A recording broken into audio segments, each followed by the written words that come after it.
All right. Welcome, everyone. And today we are now in the sixth generation of gaming. Pretty excited about this one, as the sixth generation to me is just really good. Um, if I would have to say that my top favorite generations are probably going to be, I'm kind of split between the fourth and the sixth generation. I just feel that there was just so much quality legendary games that came out from these generations. And not only that, but each system, or a good, the majority of the systems in these generations had a lot to say. And this generation in particular, I mean, there was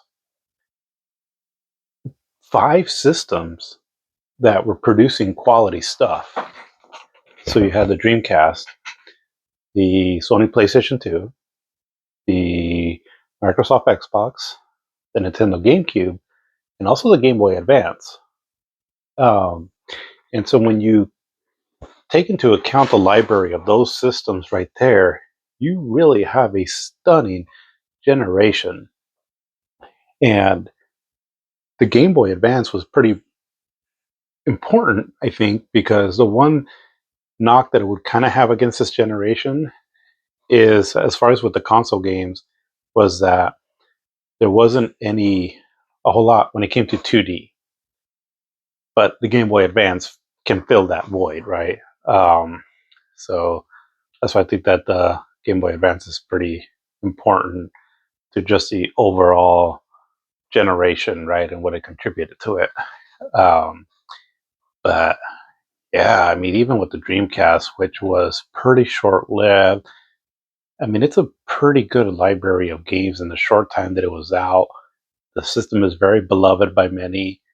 Um, I mean, it was unfortunately Sega's swan song, but it wasn't because the Dreamcast itself was bad. It's just Sega had made tons of mistakes leading up to the system that, I mean, the Dreamcast did about as good as it could have done. Everything stacked on top of it, right? All the mistakes Sega was making, Sony PlayStation 2 right around the corner, which the juggernaut that it was, I don't think that Sega could have beaten it. But even with all that, I mean, it's still a very fond. I mean, it's a system that people have very fond memories of, and it's a good system. Um, Makes me happy to hear, right, that just how beloved the system can be for a lot of people. Um, and it's it was definitely a short time that it was on the market, but it made an impact, and it sold roughly about 9 million systems, which was, I think, roughly about what the Saturn sold, but in a less time frame. Um, and again, I don't think that Sony, or I'm sorry, Sega would have beaten Sony, but I don't know if things were just different. It could have maybe lasted a bit longer, um, given us some more games that we could have enjoyed. A lot that could have happened, but at the end of the day, I mean, it is what it is. We can still at least look fondly back on this system here for everything that it provided to us. And the nice thing about the Dreamcast is, as far as the prices of the games, I haven't really kept up with to see if they're starting to go up in price. But if you're into emulation, the nice thing about it is that the Dreamcast is fairly easy to emulate. I mean, the system was very developer friendly, and so because of that, it's also made it emulation friendly. And you don't need too much power to run the Dreamcast. Um, I'm running this on the Redream emulator, which everything that I've thrown at it, I mean, it seems to run pretty good on most games. I haven't really detected any glitches or anything. And I'm running this on my Odin 2, but I was running this on even much less powerful hardware, and it seems to run Dreamcast games just pretty much fine. I mean, there's like the RG35XX Plus that I have, and I mean, aside from not having an analog stick, it runs a lot of the Dreamcast games, pretty decently. So that's the nice thing about it too. Also, right, is that you don't need a very powerful machine, right, to be able to emulate Dreamcast games. I just kind of wanted to talk a little bit about it, go down memory lane here a bit as we talk a bit about the Dreamcast. Now, no discussion of the Dreamcast is complete without this game right here, Soul Calibur. This game was very. This game was just pretty amazing. Um, Such an important game for Sega back then for a lot of different reasons. Um, One of them being that it was a Namco game. Namco was one of Sega's biggest rivals, right, back in the fifth generation. But here's one of their flagship games, right, coming onto the Dreamcast. And not only that, I mean, this game looked considerably better than what it did in the arcade. Um, the arcade ran on, what was it, the System 22 arcade board, I think, which was a little bit more powerful than the PlayStation. Um, but this, I mean, this just looks so much better. Um, I mean, I remember when I was looking at screenshots of this, and just because I had seen the arcade version that summer of 1999, and I was like, oh wow, looks pretty good, looks pretty nice, right? It wasn't quite as nice as like something like Virtua Fighter 3, but it looked nice. But then I was seeing screenshots of this, and I was like, oh my god, this looks really good. And then we got the Dreamcast, and then we plugged this game in, and oh my god, I mean, this was pretty stunning um, to look at. I mean, the game still looks really good. The character models look really good.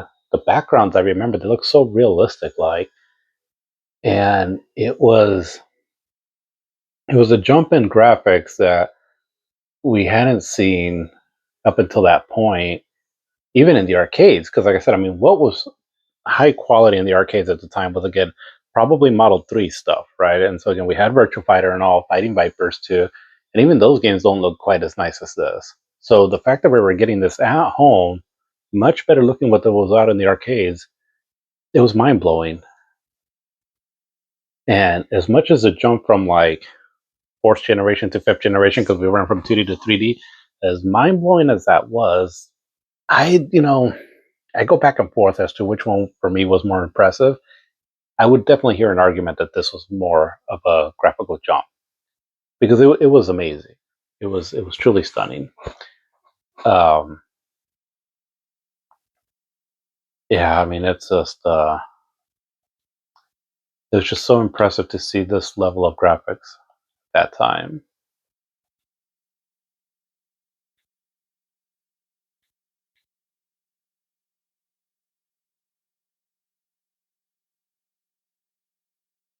A little bit of loading, but not too bad.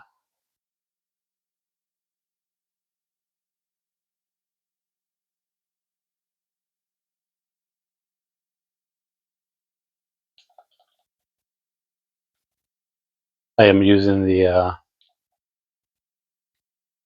um, it's like the 8-bit do Pro controller from 8-bit do. They make pretty good stuff, but I have noticed there is a bit of a lag though.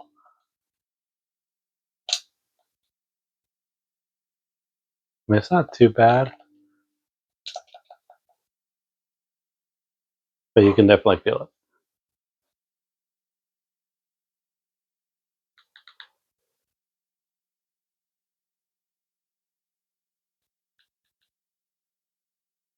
Hmm. The sound is a little off on this.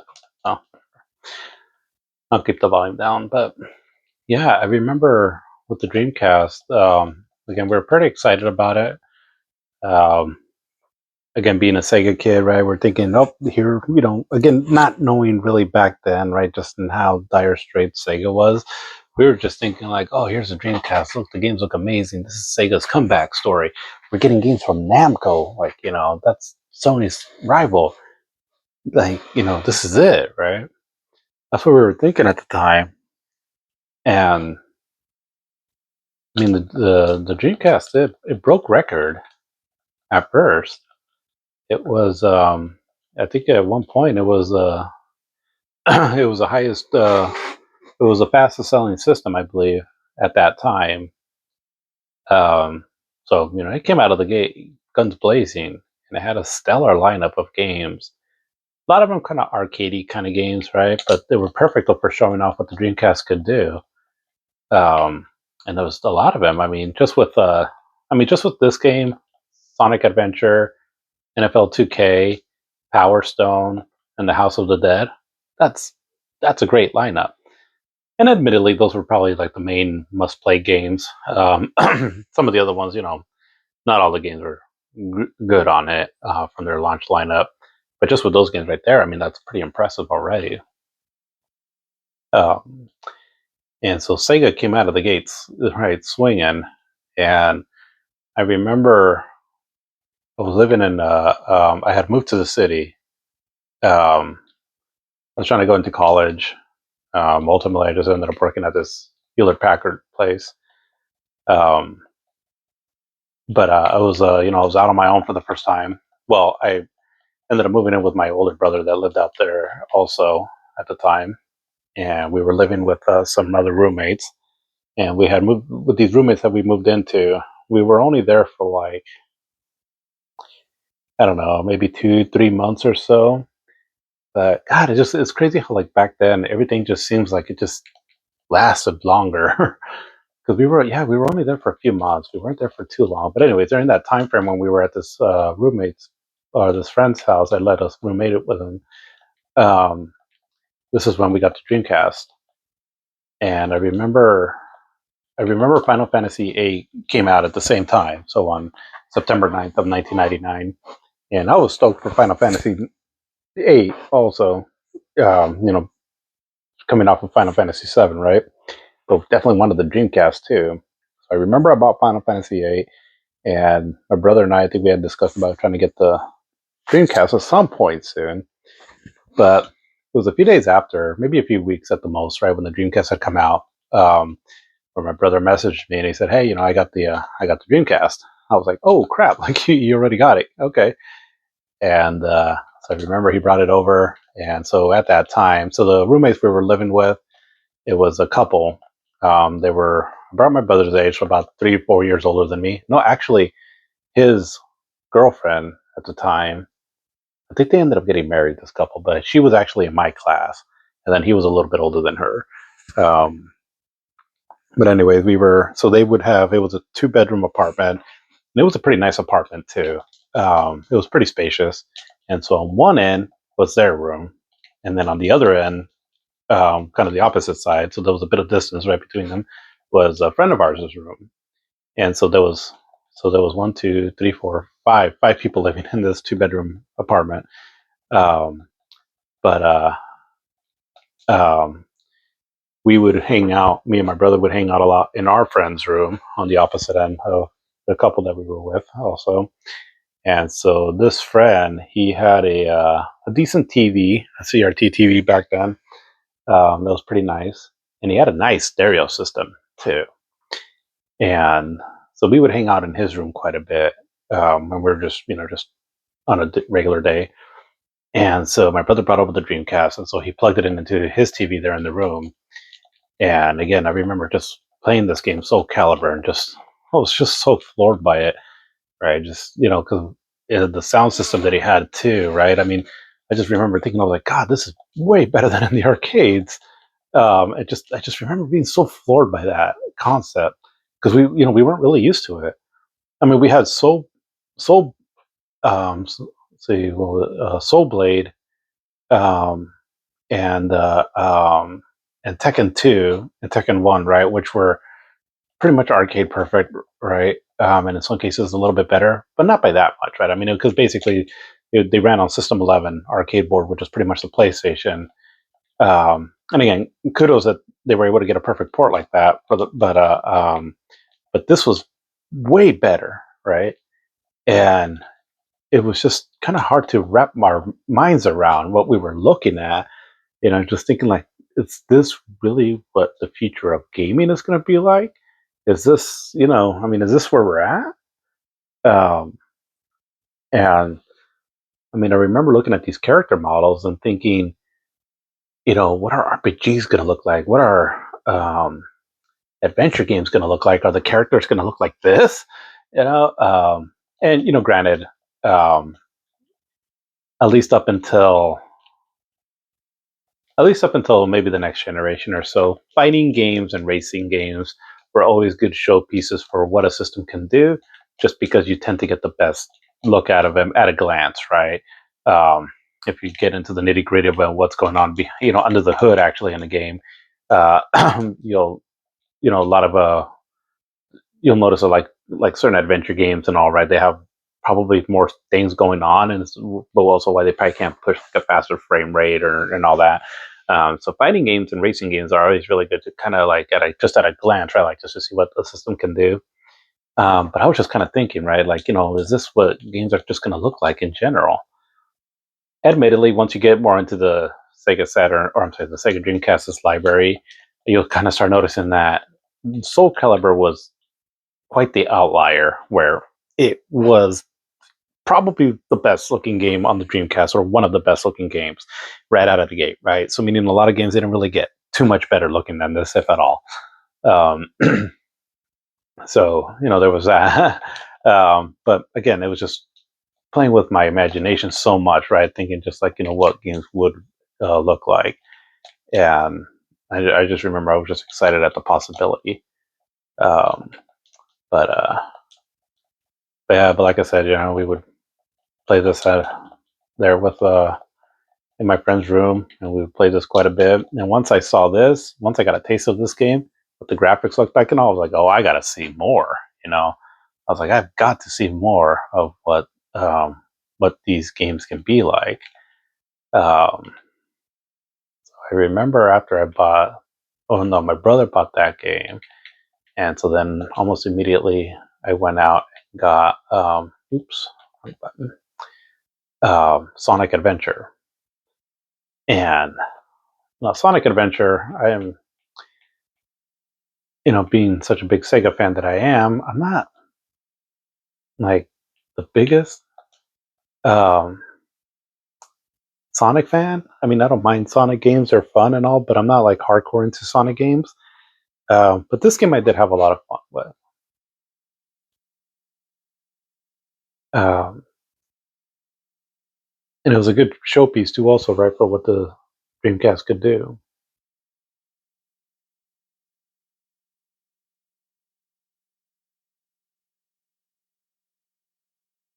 Another thing that stood out was the quality of the cinematics too, where they didn't look quite as grainy or fuzzy because they were able to output it at a higher resolution.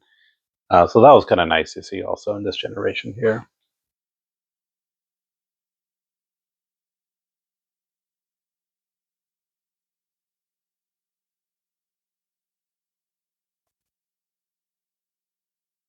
I've only beaten this game once, but I remember last boss, like basically this, what you're seeing here, right? Um, I remember being pretty impressed by it graphically.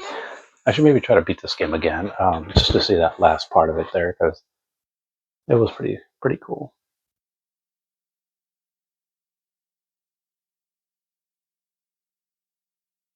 Yeah, I remember thinking, I was like, "Oh, this is our Super Mario 64 moment." Look at this Sonic game. Sega's so back. The Dreamcast, it definitely gave us hope. Uh,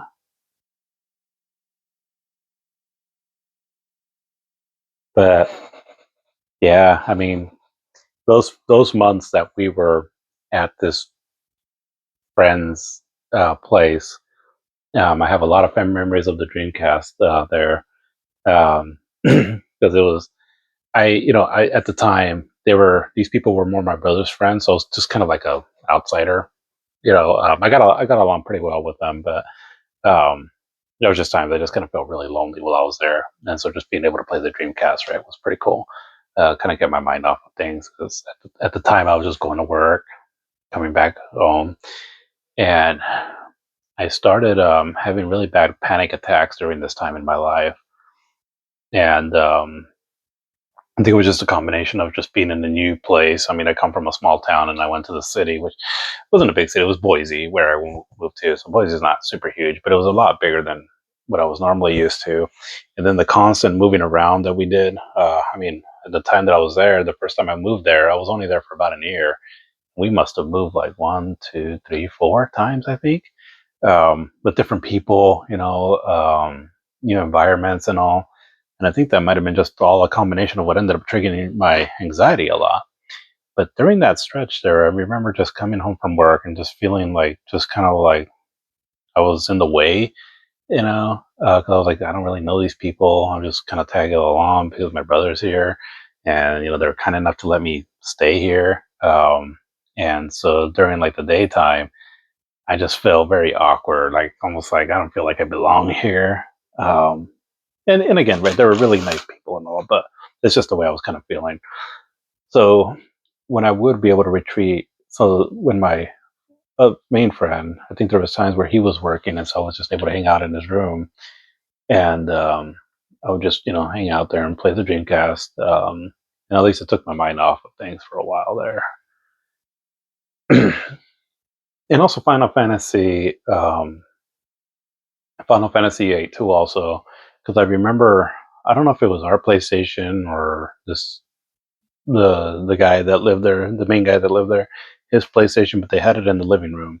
And so after a while, I was sleeping in the living room, and I remember, kind of at night, I would turn on the PlayStation and just play Final Fantasy 8 there, kind of late at night while everyone else was asleep. So I have a lot of memories of that there.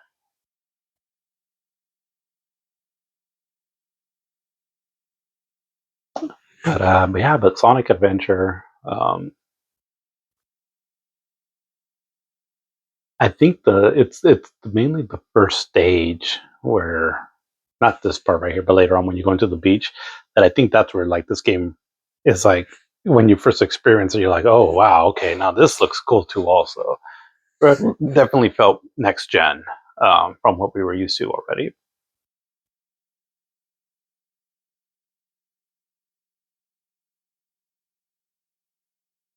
It still looks pretty good.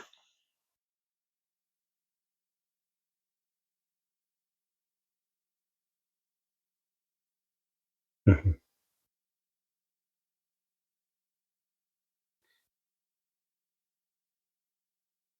And in a lot of ways, even though he looks a little bit blocky at points, but this is kind of one of my more favorite 3D looking Sonic models.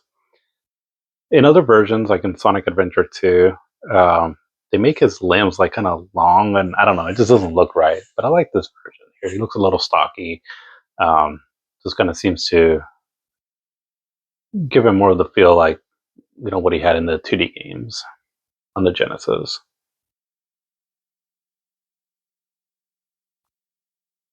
I thought the effects on this were pretty cool. The transparencies on Chaos there, the reflection, or the shading and all on the coins, it made him look shiny. The rain effects, it just made it look very, very flashy.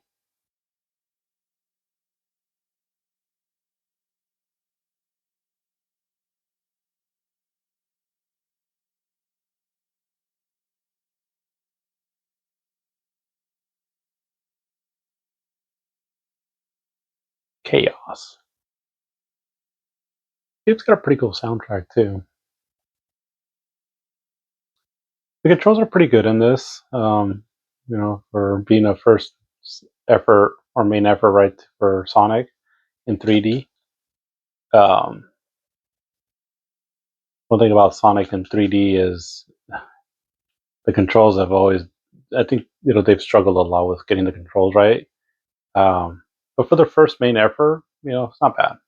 I thought this part always looked kind of cool too.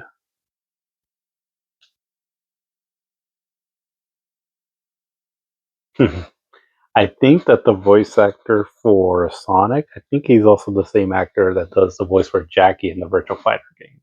I think.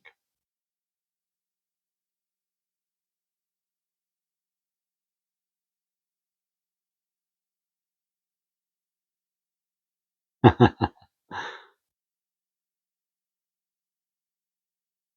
everything looks so clean. So um, obviously, I'm paying this with the graphics a little up-res, right? That you can do on the Redream emulator. Um, but again, even back then, right? And I just remember the graphics just looking really nice.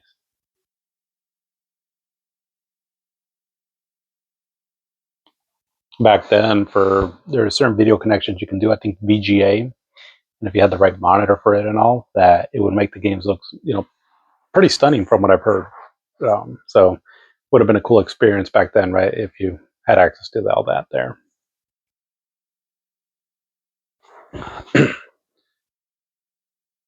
Sonic just chilling. Yep, and here comes Tail.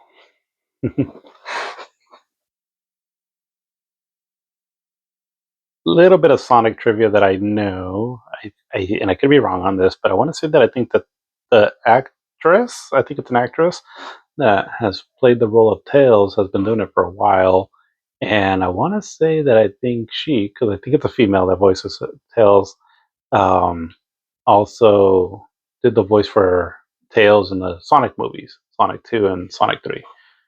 Um, those are good movies.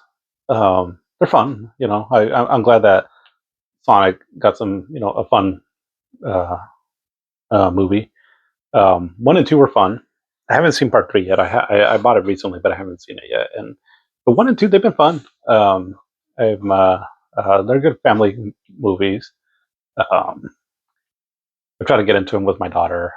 She likes them, but she's just not much of a movie person.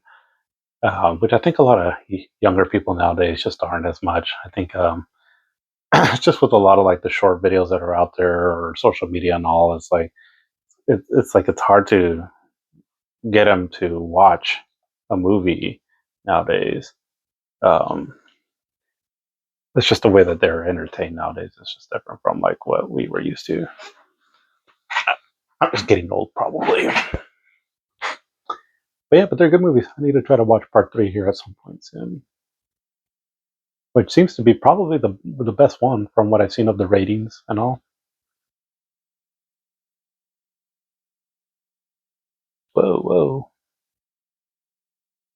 But yeah, but I remember I was kind of hoping that this game would run.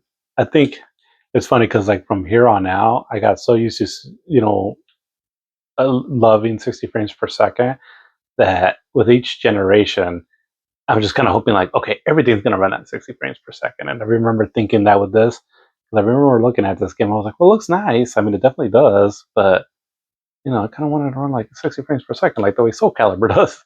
Um, and I mean, even now to this day, which the gap is closing, right? We are getting more games that run 60 frames per second, or at least has an option to run it at 60 frames per second. But for a while there, it seems like we could never quite reach that goal. And we're still not quite there yet, 100% either. But it seems like we are getting a lot closer. I can definitely play games that are 30 frames per second.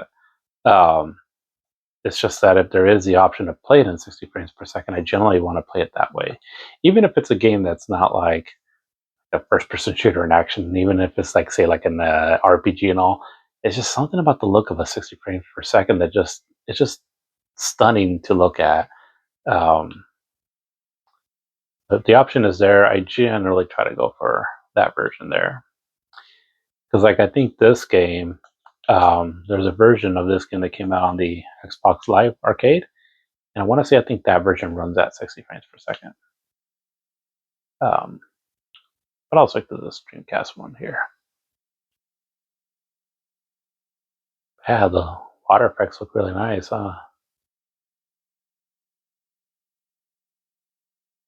That's a good, first level. Kind of gives you a feel of how to, how to control Sonic. And one thing about 3D Sonic is because the nature of the character. It's oh, I got that on the first try. Sweet. Um, he's just kind of hard to control in 3D, and the camera's never usually been the best. Um, like again, in this one, it's not bad for their first effort or first main 3D effort, um, but it's definitely not perfect. But it's a lot better than Sonic Adventure 2, which I'm just gonna say right now, I'm not a fan of that game. Um, it just I don't know something about it. That just the controls on it just frustrate me to no end. Um, but this one is not too bad though.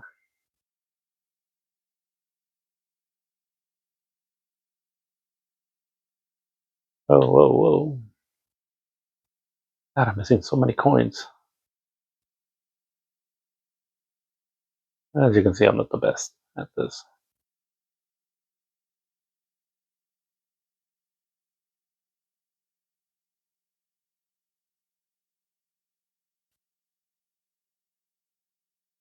Oops.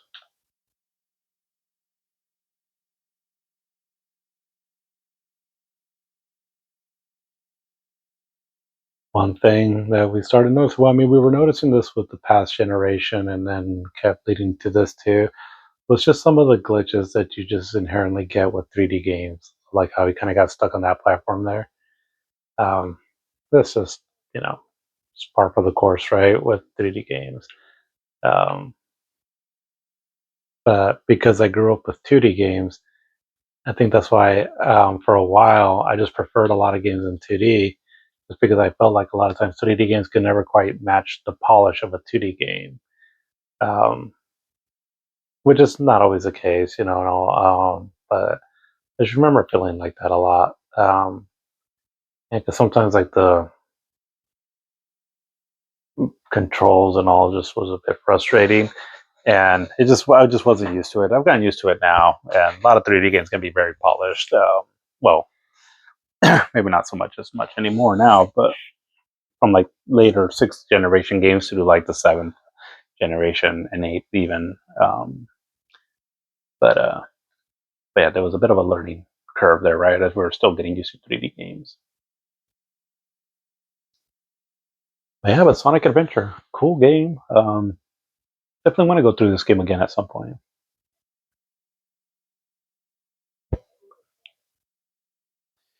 But yeah, I mean, so again, I have very fond memories of the Dreamcast during that time frame there, and I just remember wanting to see just a bunch of different games on what they looked like, just because I just thought it was so cool. And so I remember buying this, and then I don't know if I bought it or maybe my friend might have bought it or my brother. But House of the Dead 2, we had a blast with that game. We got the two light guns for it, and then in my friend's room where he had the really nice stereo system, it was just it was just cool to experience that way. We used to have a blast playing that. Um, Again, it was just one of the moments that um, I was able to kind of interact with my roommates, and felt like I had a place there. I guess was playing House of the Dead too. Um, it's just so fun to play with the light gun. It's just nowadays it's just kind of hard now because unless you have like the CRT TV and all, it's just kind of hard to play light gun games now. But I miss light gun games. But alrighty, so we're done here. So speaking of which, let's play a little bit of House of the Dead.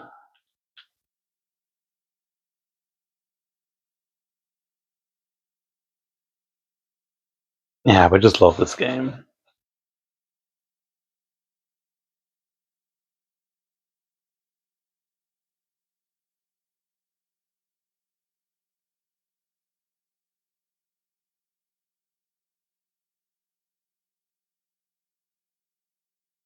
Now, this game was pretty much arcade perfect from my understanding.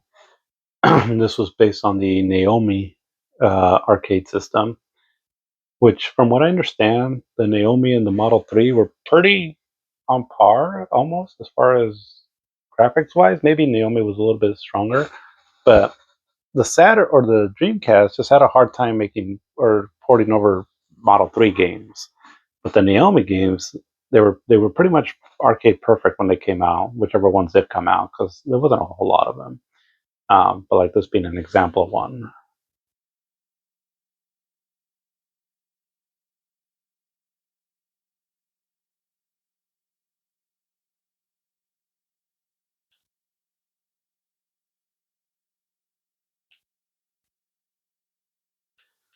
I'm just gonna kind of, especially with the lag.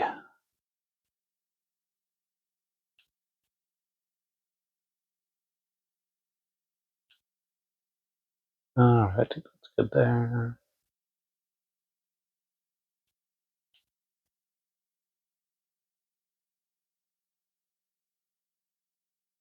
The House of the Dead.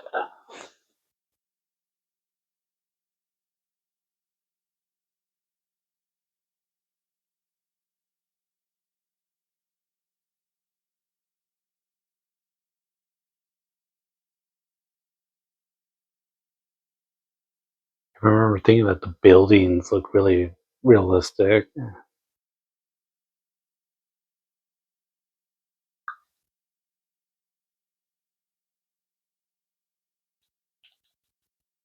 Doesn't play too bad. I mean, there is a bit of lag, but it's still playable.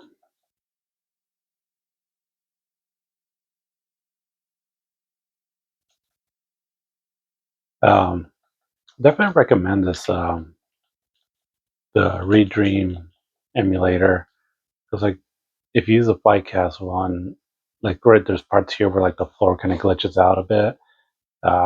So this the Redream just seems to play better, or the emulation is just more accurate.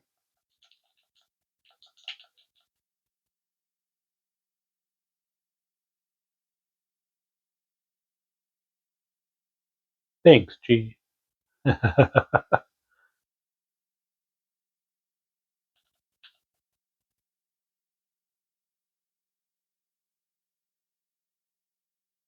My God.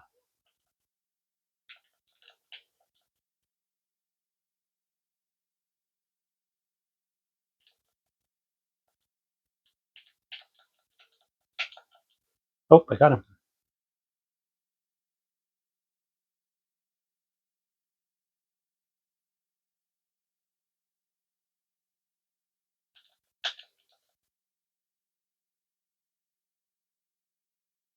No problem. I always thought it was, how um, how clean that the textures still look, even up close. Like when the zombies come up close to you, I thought that was pretty impressive.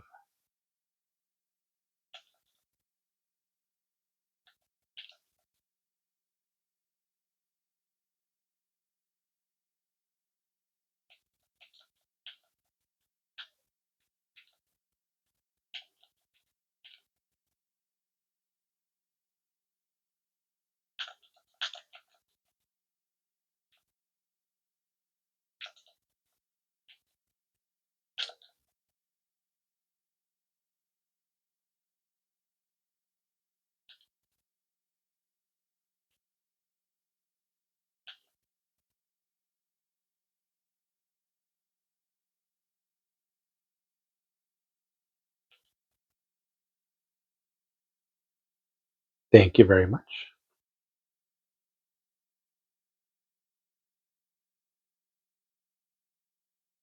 Seems like my advice had no effect.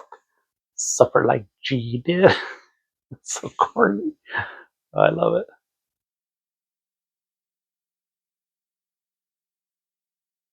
I love the boss song. And again, so we used to play it at my friend's. So remember when you go to the arcade and it just had like this really thumping sound? Um, and while we were, like I said, right, with my friend that had a really nice stereo system at the time. And I remember getting kind of that oral experience too, right, where you're, with a really nice sound system that he had. And um,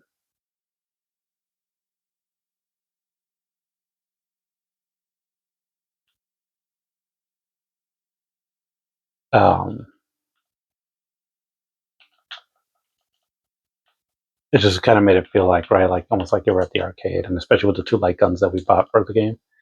Um, I don't think we ever beat this game, but we got pretty far in it. This game's hard. These light gun games are usually kind of hard. If I put it on easy, I'm just, oh my god, even then I suck.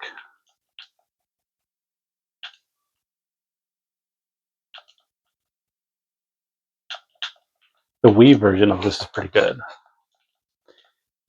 The Wii did pretty good for like gun games. I mean, just with the motion controls, about as best as you can play them, without having the actual light gun.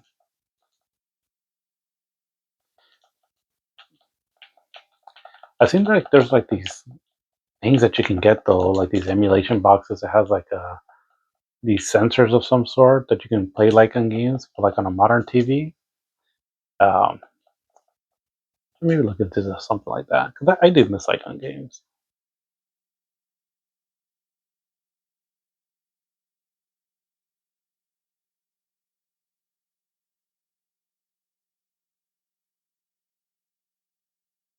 What the hell's going on in this city?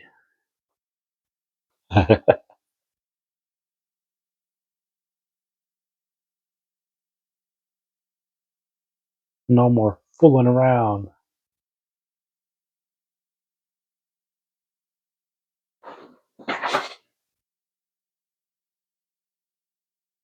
All right, so pause the video there for a bit. Had to go check on something. Um,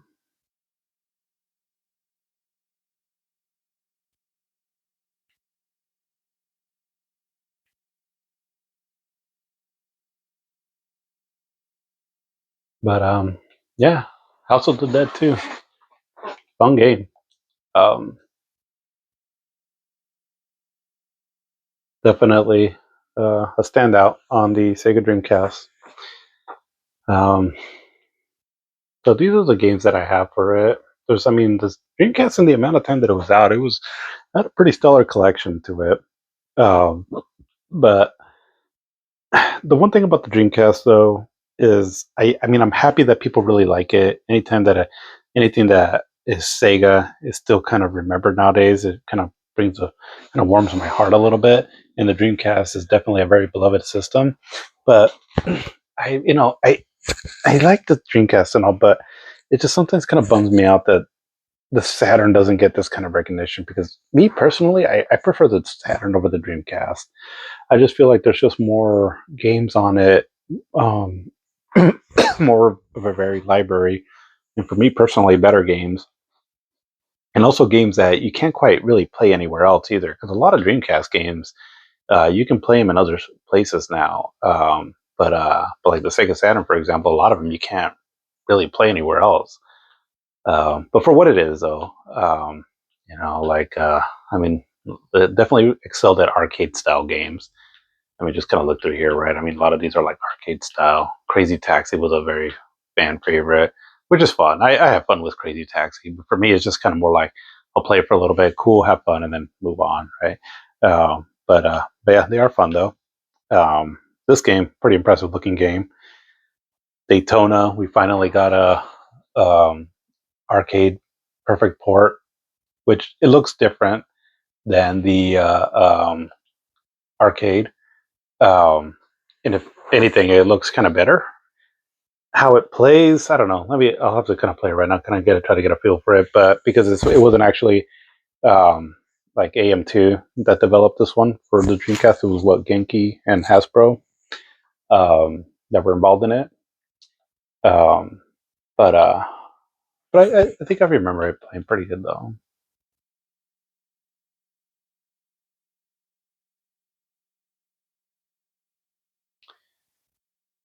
Well, the one thing is the VMUs.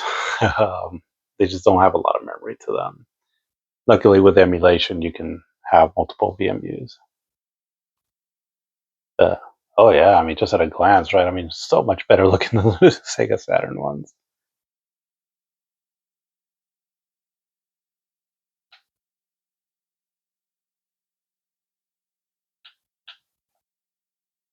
But yeah, I mean, so there was the um, initial year that it came out, so 1999.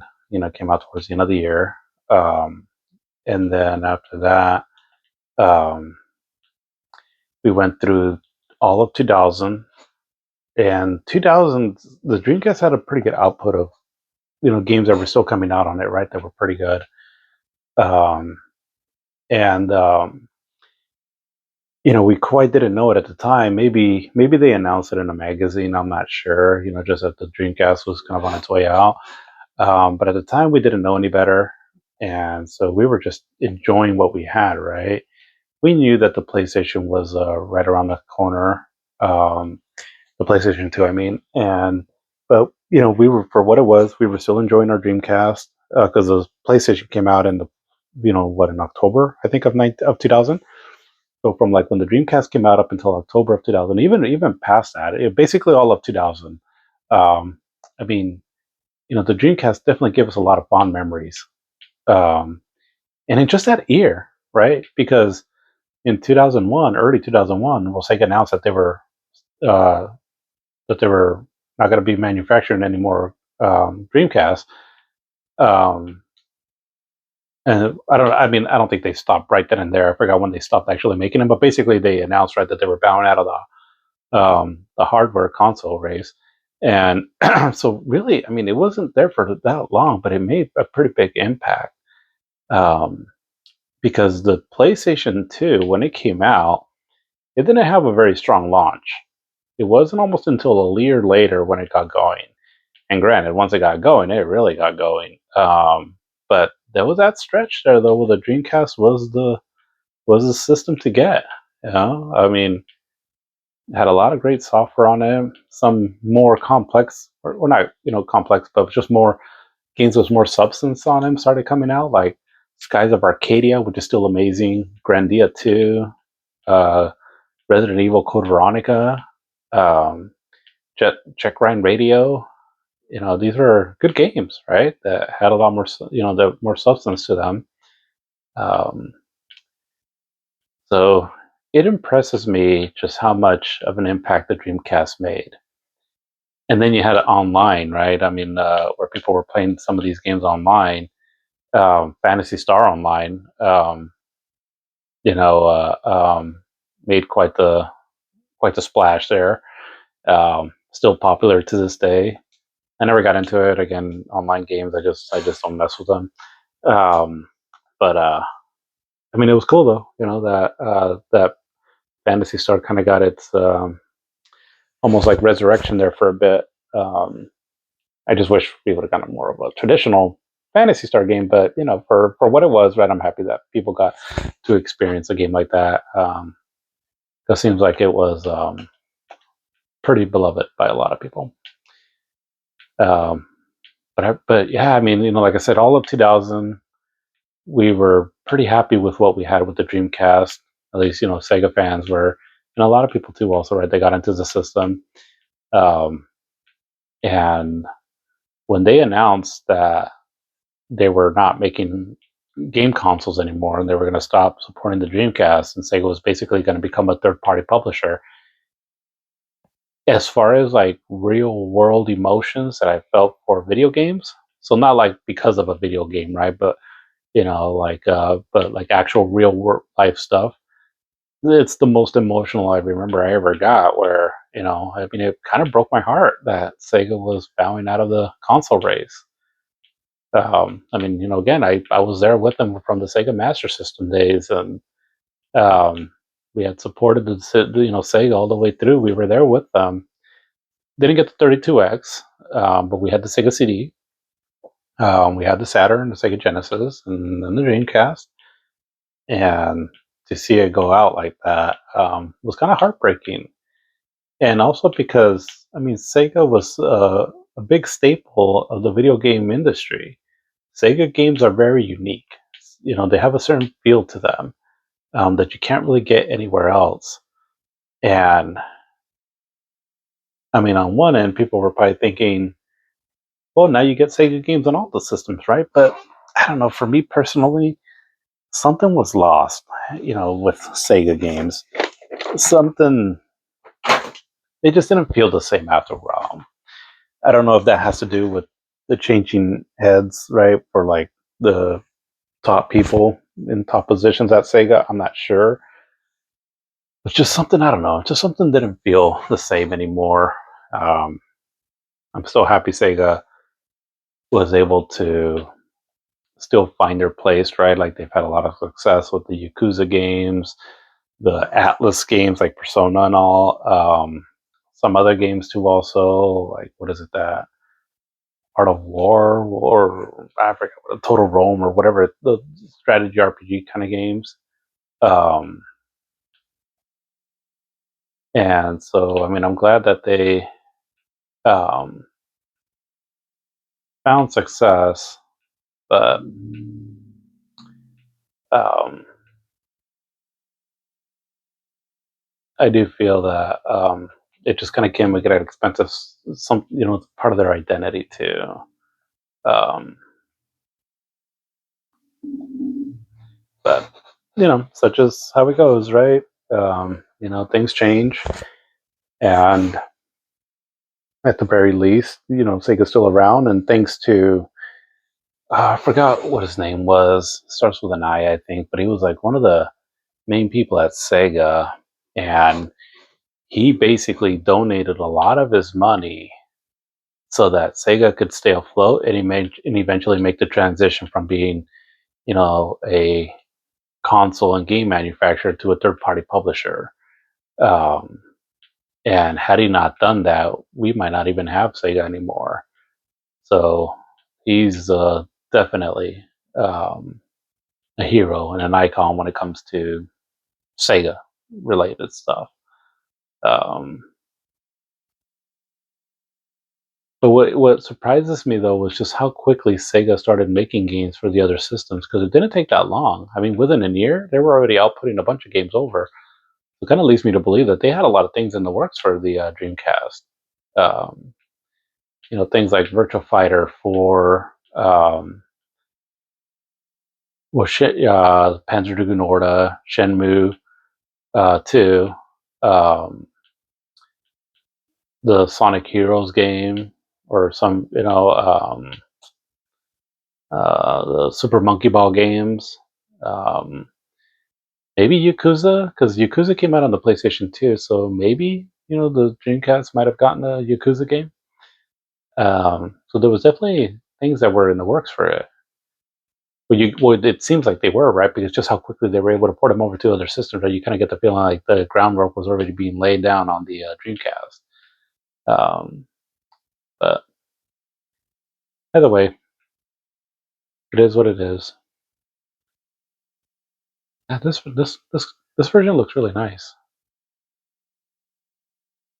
As far as how it handles, I mean, it seems okay.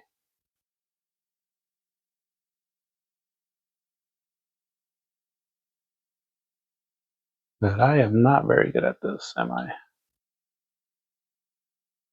Yeah, it looks really colorful. It was nice just to see Daytona, right? Like on a running so good. But by this time, racing games had already advanced, further. So I still love Daytona. I still think it's a great game. See, yeah, like the handling, I don't know.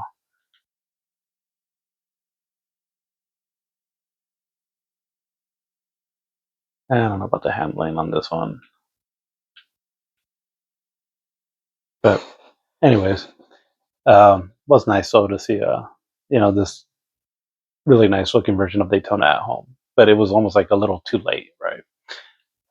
Technology was just advancing like crazy in these days. So. But yeah, so that's the Dreamcast. I hung on to the system still for a while, and because again, even when the PlayStation 2 came out, like I said, the PlayStation 2 didn't really have a strong start. But even after that, though, and then eventually when the next system started coming out, I would still come back to the Dreamcast and play it. And eventually, I think I sold my original Dreamcast, but I still had a few here. So I don't know. At some point, I think we must have bought several Dreamcasts between me and my brother. Um, but yeah, I mean, I still come back to the Dreamcast from time to time to play it. I like playing Jack Ryan Radio, Marvel vs. Capcom 2. I like this racing game a lot too, Metropolis Street Racer, which was the first game which eventually became known as Project Gotham Racing on the Xbox, which is still some of my favorite racing games of all time. Well, this is the first one here. It just went by the name Metropolis Street Racer. The NFL 2K games are still really fun. Um, Power Stone is still fun. Code Veronica, it's cool. I don't know. I like it. It's just it's not one of my favorite like old school Resident Evil games. A lot of people really seem to like this game a lot, but I don't mind it, But for being a Resident Evil game on the Dreamcast, I was all for it, right? But if I'm looking at the overall lineup of the Resident Evil games, it's among kind of at the bottom for me. Maybe I just can't stand that. What's his name? That Steve guy. um, but Shenmue, man, Shenmue. This was an experience. Shenmue is an experience. And even to this day, some people will say that it hasn't aged well. Might as well just play Yakuza. I don't buy that. I don't buy into that. I think that Shenmue is a very unique game, and it's not for everyone. But if you have the patience for it, if you like kind of a slower game where you can just kind of soak it in, kind of get lost in its world and all, then it is an amazing experience. Um, and was definitely mind blowing playing it back then. And what it would have come out in 2000, I think. So right around the time that the PlayStation 2 was coming out, and um, I just I was just blown away by this game by just how much it felt like truly like a virtual world you were living in. Um, it was pretty amazing. And then part two even improved on a lot of things of it too. Also, um, part three, I haven't really given it too much of a chance. But at the time, in that moment, Shenmue and Shenmue 2, really incredible experiences. Both of them put together are probably my favorite Sega Dreamcast games. They're just very unique. Um, and you really can't play anything else out there like it. Even to this day, I think. Because again, people will say that like it was like the first step into doing like an open world game, but then eventually we got Yakuza and Grand Theft Auto, and so people just kind of preferred those games. But again, Shenmue was doing something different than those games. It's not like those games. It's its own unique experience. It's almost like a life simulator, which can sound boring, and it can be, but it's also very engrossing too. So I stand by Shenmue. I think it's a good game. Skies of Arcadia, probably my second favorite Dreamcast game, just from some of the original developers, I believe, from Phantasy Star, like the original ones. So very cool. Um, Sonic Adventure, we checked that out. Drink the Sonic Adventure 2. I'm just not a fan of it. Soul Calibur, legendary. Space Channel 5, it's interesting. I don't quite get it. I've played it a few times. I can never really get that far. Street Fighter Alpha 3, pretty much an arcade perfect port. I've seen a few videos that has its differences and all, but I think it's really well made. It's just that the controller for the Dreamcast is not suited for fighting games. Um, but yeah, but other than that, so Street Fighter 3, um, you have all the three different versions on the Dreamcast. This is a cool little platformer. Kind of plays a lot like Crash Bandicoot. Sword of the Berserk. Oh, this will kind of. I'll at some point make a video about Berserk. Um, the game itself is okay. It's a hack and slash. It's really clunky, but the world of Berserk. This game introduced me to the world of Berserk, and Berserk to me is probably the greatest work of fiction for me personally that I've really liked, and this is what got me into it. So for that, I love this game. On its own, it's all right. But the story's really cool and the music's really cool. So, um, but it's just important for me for other reasons. Tennis games, they're just fun. They're just really fun on these 2K2 or 2K tennis games. Um, let's see, Tony Hawk's Pro Skater 1 and 2, the best versions out there. I mean, will they look graphically better, right, than the PlayStation 1? But I guess also depending on the preference of the controller. Because again, the Dreamcast controller, to kind of touch base on the Dreamcast controller a bit. For games that were meant for the Dreamcast, it's good. It's not bad. The analog triggers on it were really good. The buttons were decent. The analog stick was all right. It was a little slippery, but I don't know. It was all right though. The VMU that you can put on there was cool, um, but again, they couldn't hold a lot of memory. But the D-pad was horrible. Um, I remember trying to play like games like Street Fighter Alpha 3 and Marvel vs. Capcom 2, and it was just horrible playing it with that D-pad on the Dreamcast because it's really sharp and it just kind of cuts into your fingers. And so I remember I bought this Mad Catz controller, and it had the 6 buttons on the front. Um, but I remember the D-pad being really bad, and I remember trying to play. I think it was Marvel vs. Capcom, and just it kind of tore into it kind of ripped the skin off of my thumb just because of the rubber padding or whatever was on that D-pad, which was really horrible. And so that's the thing about the Dreamcast with the fighting games, because they had a lot of excellent fighting games. It's just that the controller wasn't that great for them, at least, especially not like the 2D fighting games. Um, Typing of the Dead, I want to play this. I want to try to find a way to hook up a typewriter to this emulator, and so I want to see what this is all about. Virtua Fighter 3, we got it at home, and Virtua Fighter 3 gets kind of a bad rep because when it came out in the arcades in 1996, it was graphically the most impressive thing out there. Technology was moving really fast though, and so again, now we had Soul Calibur at home, which looked even better. And then this game came out. So Virtua Fighter 3 came out. I want to say, I think it was a launch title in Japan when it came out, but it didn't come out into the United States like maybe a month or two afterwards. So we didn't get it right away, but by the time it came out, we already had a Soul Calibur, and so the whole hype behind it and all was just really diminished a lot. But even then, and then because Sega didn't program the game either, it was they farmed it out to a company called Genki. But even then, they did an okay job. It's not bad. It's not a bad game at all. It's not quite arcade perfect, but it's pretty close. Um, as far as I can tell, the moves and the gameplay and all that, I mean, they seem pretty similar to the arcade. So I don't know how much was lost like in the gameplay department. Um, but if you like Virtua Fighter, it's a fine pour. It's a fine pour. But yeah, that's the Dreamcast. It was a heck of a way to launch the 6th generation. Again, a generation that just had amazing games from all the consoles.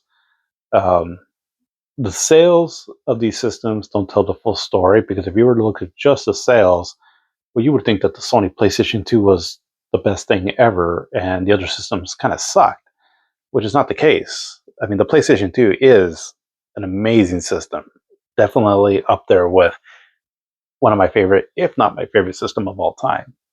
But the Dreamcast, the GameCube, and the Xbox had amazing games on there as well too, which just kind of makes this generation just, again, one of my favorite of all time. Um, so yeah, I mean, like I said, if you're, however you collect games or like to play games, the Dreamcast is one of the more user-friendly systems to get into. However you go about it, and there's just a ton of fun games on here, and definitely worth checking out.